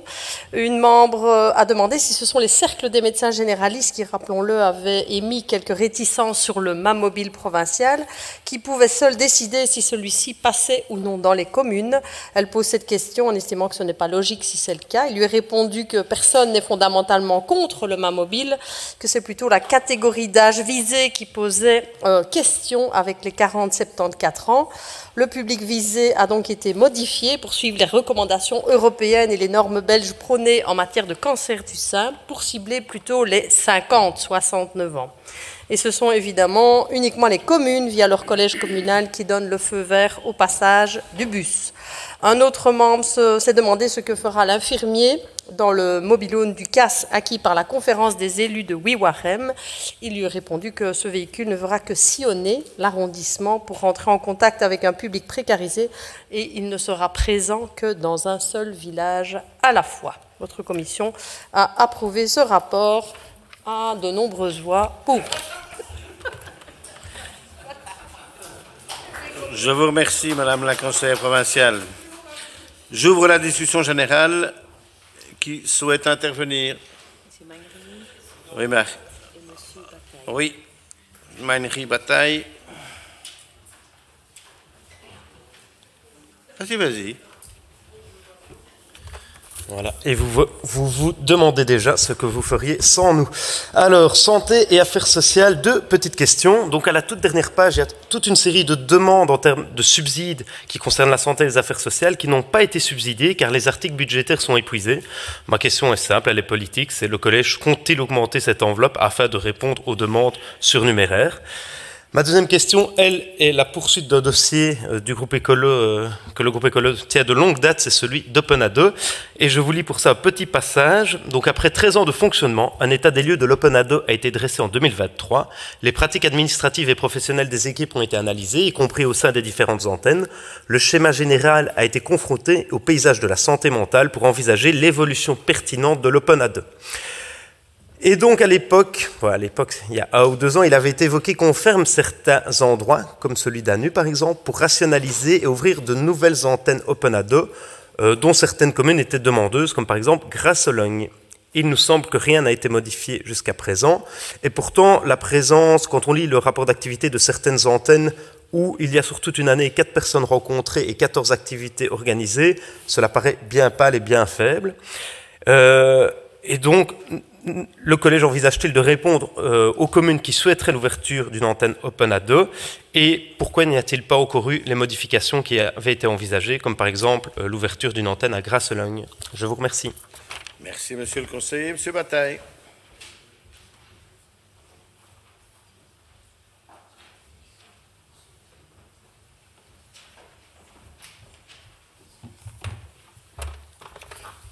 Merci, monsieur le président. Monsieur le directeur général, chers collègues du collège et du conseil provincial, vous m'excuserez par avance, je vais être un peu plus long parce que c'est un sujet qui me tient vraiment à cœur. En Belgique, une personne sur 4 de plus de 15 ans est fumeur. Ces chiffres sont plus élevés à Bruxelles qu'en Flandre ou en Wallonie, mais à l'échelon de la province, ces chiffres sont du même ordre. Le tabac est responsable de 20% de l'ensemble des nouveaux cancers chaque année, et pas seulement le cancer du poumon et de la vessie, qui sont les premiers cancers causés par le tabac. Un fumeur a 10 fois plus de risques de contracter un cancer qu'un non-fumeur. La cigarette rapporte 3 milliards d'euros chaque année en Belgique, mais elle a un coût pour la santé publique qu'on estime à 750 millions. Malgré ces chiffres impressionnants, seuls 2,3 millions d'euros, tous niveaux de pouvoir confondus, sont destinés à la prévention. Quand on interroge les jeunes de 15 à 30 ans sur leur consommation de tabac, beaucoup se disent non-fumeurs alors qu'ils puffent ou qu'ils vapotent. Il faut dire qu'avec l'arrivée sur le marché depuis 2009 des e-cigarettes, j'en ai ici pour ceux qui veulent voir ce que c'est, ou encore cigarettes électroniques, ou encore les vapes, qui ont été présentés comme des moyens efficaces pour diminuer la consommation de tabac, avec une possibilité de diminuer les doses de nicotine au fur et à mesure. Si cette mesure connaît un certain succès pour certains publics motivés par une diminution, voire un arrêt de la cigarette, elle a également un effet pervers, puisque certains non-fumeurs se sont mis à fumer la cigarette électronique, pensant que vapoter était moins nocif que fumer. Par la suite, depuis mars 2024, on voit apparaître sur le marché des puffs jetables, j'en ai pris quelques-uns ici, j'en ai plein là-bas, je vous montrerai après, qui avec ou sans nicotine, mais souvent il est marqué dessus uniquement 20 mg, on ne dit pas 20 mg de quoi, et qui contiennent plus de 1000 ingrédients tout aussi nocifs pour la santé. Outre l'aspect nocif de la nicotine, ces puffs augmentent le risque de cancer de la sphère ORL, cancer de la langue par exemple. Pour le prix d'un paquet de cigarettes à peine, la puff offre 500 à 600 bouffées, soit l'équivalent de 2 paquets de cigarettes. En 2024, l'Institut Bordet et l'hôpital Erasme publiaient un article avec pour titre « La puff, un nouveau fléau dans la lutte contre le tabagisme ». En effet, avec des goûts sucrés, ici moi j'ai marshmallow et j'ai fraise, bien, même mangue, des packaging colorés, ici c'est vraiment un peu le logo, un peu Tomorrowland, un peu le même genre, un prix accessible et une présence ludique sur les réseaux sociaux, les puffs ont une image plutôt positive auprès des jeunes. Commencer à les consommer peut être une porte d'entrée vers le tabac. Le risque d'accoutumance est très élevé, tout d'abord au geste, mais également à la nicotine. Nicotine qui, outre son pouvoir fort addictif, peut également impacter le système cardiovasculaire. Les puffs contiennent une quantité de nicotine pouvant aller jusqu'à 20 mg par millilitre, ce qui est plus que dans les cigarettes. Le risque pour les jeunes est de devenir accro à la nicotine et également de basculer vers la consommation de tabac classique. Les fabricants de ces puffs ont été très loin puisqu'ils proposent des puffs avec un jeu électronique intégré. Vous vous rendez compte? Un jeu électronique intégré où la personne qui puff peut avoir accès, grâce aux puffs qu'il fait très souvent, accès au monde suivant dans les jeux électroniques. Et c'est 15 balles, c'est 15 €. Donc, c'est vraiment interpellant. Pour les jeunes, ça encourage vraiment les jeunes à vapoter, plus pour avoir accès à un niveau de jeu plus élevé. Alors, ces nouveautés visent clairement un public jeune. Le ministre fédéral de la Santé a pris diverses mesures drastiques, comme l'interdiction de la vente de cigarettes électroniques jetables dès le 1er janvier 2025. Le hic, c'est qu'on en trouve facilement sur des sites web d'e-commerce chez nos voisins français, hollandais ou allemands. Quand vous tapez par exemple Puff Belgique, il y a même des sites clairement affichés en Belgique, ou même dans certains commerçants qu'on dit souvent Paki, on en trouve parfois aussi.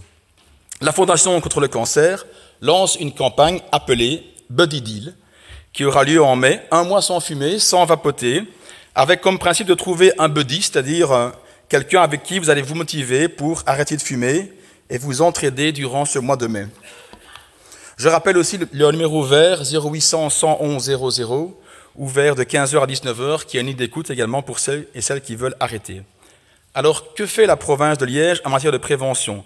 La province de Liège est très active dans le volet prévention en matière de diabète, avec de nombreuses campagnes de dépistage, ou en matière de cancer du sein, puisque 2200 mammotests sont réalisés chaque année. Mais je me suis intéressé au volet prévention tabac. Dans le rapport d'activité 2024, en affaires sociales et santé, nous pouvons trouver des actions en matière de promotion à la santé avec 2 plans de 5 jours en collaboration avec l'hôpital de la Citadelle de Liège, qui aide les fumeurs dans la volonté d'arrêter de fumer. Une action en mai et en décembre ont eu lieu en 2024. Une centaine de personnes y ont participé. On trouve aussi une campagne tip-top à destination des publics fragilisés avec des ateliers sur le tabac. Une action d'ailleurs a eu lieu en juin 2024 à Sprimont. Ces actions ont du sens, bien entendu, et il faut les maintenir et les pérenniser. Mais ces actions sont à destination des fumeurs. Dans la lutte contre le tabac, le plus important est que les non-fumeurs ne commencent pas à fumer. Il me semble important, avec la présence sur son territoire de nombreuses écoles, que la province de Liège mette en place un plan de prévention destiné à un public des 12-20. J'aimerais travailler avec nos services provinciaux sur un plan de lutte contre la banalisation de l'e-cigarette, la puff et les produits annexes, avec des outils numériques adaptés au public cible via les réseaux sociaux comme Instagram ou TikTok. Mais aussi, pourquoi pas, via des séances de sensibilisation dans les écoles via des activités ludiques sur ce thème. Je vous remercie pour votre attention et pour la suite donnée à ma proposition. Et j'ai le matériel ici à disposition. Si vous voulez plus d'infos, chers collègues. Je vous remercie. Merci, monsieur le conseiller. D'autres questions sur ce sujet? Si plus personne ne souhaite intervenir, je clôt la discussion générale. Monsieur Luc Lejeune, député provincial, répondra à cette intervention ce jeudi. Point 75 de l'ordre du jour, le document R/11, rapport d'activité 2024 concernant les infrastructures et le développement durable. Ce document a été soumis à l'examen de la 4e commission et a soulevé des questions. J'invite donc le rapporteur, Mme Nadia Loukia, à nous en faire connaître les conclusions.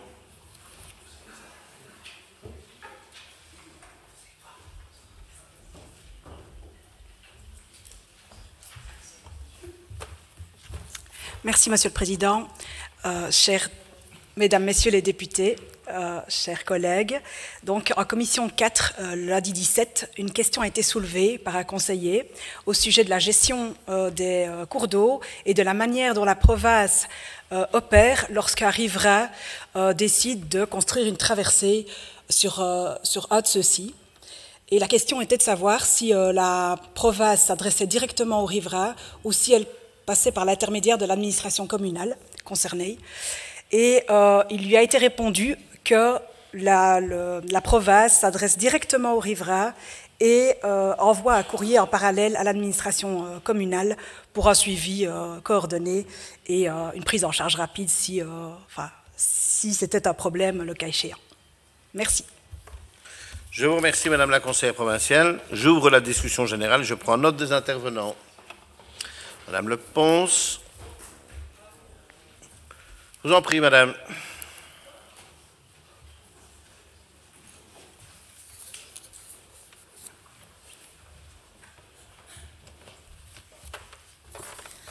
Merci, Monsieur le Président, Mesdames, Messieurs les députés, chers collègues, les conseillers. En 2021, on s'en rappellera tous, notre province a été durement frappée par les inondations et des milliers de familles ont perdu leurs habitations, leurs souvenirs, parfois la vie et leurs repères. Des commerces et des infrastructures publiques et des voiries ont été également fortement endommagés, plongeant même certains quartiers dans un énorme processus de reconstruction qui n'est pas encore terminé à l'heure actuelle. Plus récemment, en 2024, c'est le nord de notre province qui, à son tour, été sévèrement touché par des inondations. Et donc ces phénomènes, on le sait, malheureusement, vu la crise climatique, sont extrêmes et vont probablement s'intensifier et se multiplier dans les prochaines années. C'est pourquoi on est convaincu que dans ce contexte, la province joue un rôle clé dans la prévention de ces catastrophes et évidemment de tout le rôle essentiel joué par les services de la province qui doivent gérer, on l'a dit, les infrastructures et les cours d'eau et qui contribuent activement à la protection des biens et des personnes. Et nous saluons d'ailleurs souvent les conditions difficiles dans lesquelles ils travaillent et face à ces urgences croissantes. Cela a été rappelé lors du rapport d'activité des services. Toute l'importance évidemment du travail qui a été réalisé ces dernières années et nous remercions le député en charge pour le travail de pilotage qu'il a réalisé avec les services. De tout ce qui a été fait durant ces dernières années, néanmoins, force est de constater qu'il reste encore beaucoup de stigmates par rapport aux inondations, non seulement de 2021, mais de 2024. Et donc, face aux défis climatiques à venir, il est pour nous, évidemment, indispensable de poursuivre le travail et de continuer à se poser les bonnes questions, mais aussi d'assurer un travail de coordination avec les communes et, voire le cas échéant, avec le SPOE, puisqu'on sait que les cours d'eau sont de première, deuxième ou troisième catégorie et pour certains sont gérés par en partie les communes, en partie la province et en partie la région. Et donc c'est pourquoi on prône une approche qui soit cohérente et coordonnée entre tous les acteurs. Et on sait, quand on est mandataire communal, que c'est pas évident parfois de lier les deux. Et donc nous souhaitons évidemment demander de poursuivre le travail qui a été commencé et présenté lundi dernier en commission. Et donc mes questions sont les suivantes. Est-ce qu'il existe une cartographie précise des travaux encore à réaliser pour le futur? Si oui, est-ce que nous pourrions éventuellement obtenir cette cartographie? Ces travaux sont-ils priorisés en fonction des zones les plus exposées aux risques futurs en fonction des événements climatiques? Quel est le budget estimé pour la réalisation des travaux encore nécessaires, non seulement par rapport aux inondations de 2021, celles de 2024, voire même les événements un peu plus locaux qu'il a pu se passer depuis? Une analyse globale des risques a-t-elle été menée pour l'ensemble des cours d'eau de la province afin d'anticiper les événements futurs? Quels sont les aménagements structurels qui sont envisagés pour limiter les risques des futures catastrophes, et on en espère le moins possible évidemment? Quelles sont les modalités de concertation entre la province, les communes pour assurer une gestion cohérente et efficace des cours d'eau? Même si on sait que des outils sont déjà en place actuellement, on est bien conscient qu'il faut qu'ils continuent à évoluer et être simplifiés. Enfin, les moyens humains et matériels du service des cours d'eau provinciaux sont-ils à l'heure actuelle suffisants? Et sinon, quelles sont les mesures envisagées pour renforcer ces capacités? Et donc, face à ces défis climatiques qui s'annoncent, nous devons faire preuve d'anticipation et de réactivité. Et donc, pour nous, une gestion rigoureuse et concertée des cours d'eau est une condition essentielle pour éviter les événements dramatiques de 2021 et 2024. Et donc, nous vous remercions d'avance pour vos réponses, qui, nous n'en doutons pas, nous donneront confiance à l'avenir. Et donc, on se réjouit déjà d'avoir les réponses jeudi. Merci. Merci, Madame la conseillère provinciale. D'autres interventions? Non. Si plus personne ne souhaite intervenir, je clôt la discussion générale sur ce point. Monsieur André Denis, député provincial, répondra à cette intervention ce jeudi. Point 76 de l'ordre du jour, RA-12, rapport d'activité 2024 concernant l'agriculture et la ruralité. Ce document a été soumis à l'examen de la 4e commission et a soulevé des questions. J'invite donc le rapporteur, Madame Mélanie Leponce, à nous en faire connaître les conclusions. Il ne fallait pas partir si loin. Hein.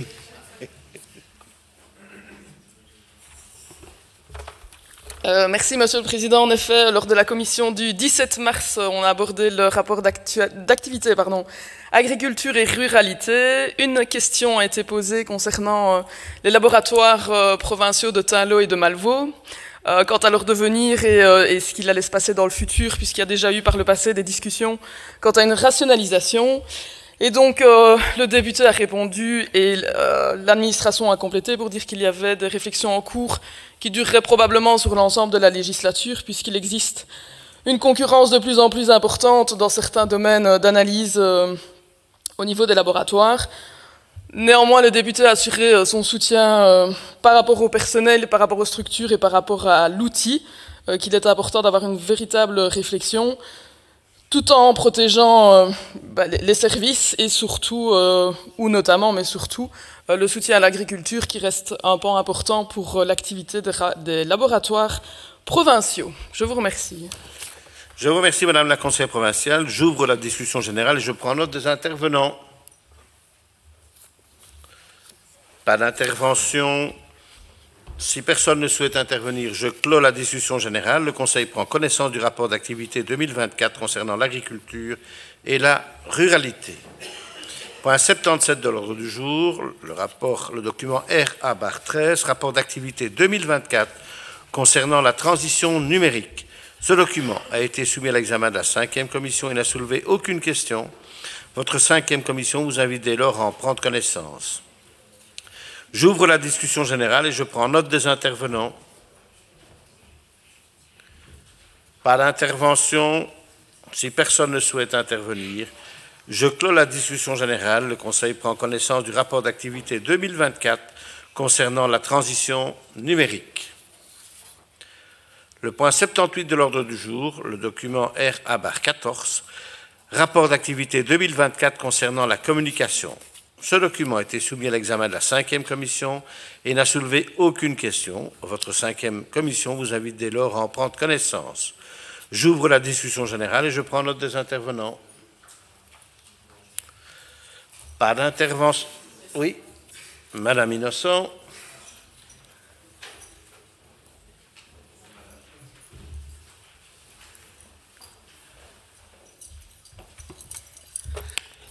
Merci, Monsieur le Président.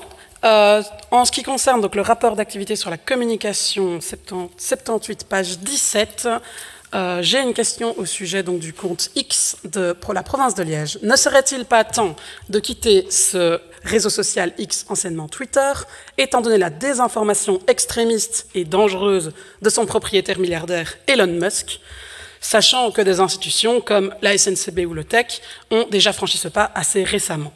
L'idée d'un compte Blue Sky a-t-il déjà été envisagée? Je vous remercie. Merci, Madame la conseillère. D'autres questions, d'autres intervenants? Non. Si plus personne ne souhaite intervenir, je clôt la discussion générale. Madame Laura Crapanzano, députée provinciale, répondra à cette intervention ce jeudi. Point 79 de l'ordre du jour. Approbation du procès-verbal de la séance du 20 février 2025. Aucune réclamation n'ayant été déposée en ce qui concerne la rédaction du procès-verbal de notre dernière réunion, je le déclare approuvé et déclare close la séance publique de ce jour. La prochaine séance ordinaire du Conseil provincial aura lieu ce jeudi 27 mars à 16h30, mais je vous attends toutes et tous demain à 8h30 au Musée de la Vie Wallonne pour notre journée d'études. Je vous remercie. Bonne soirée.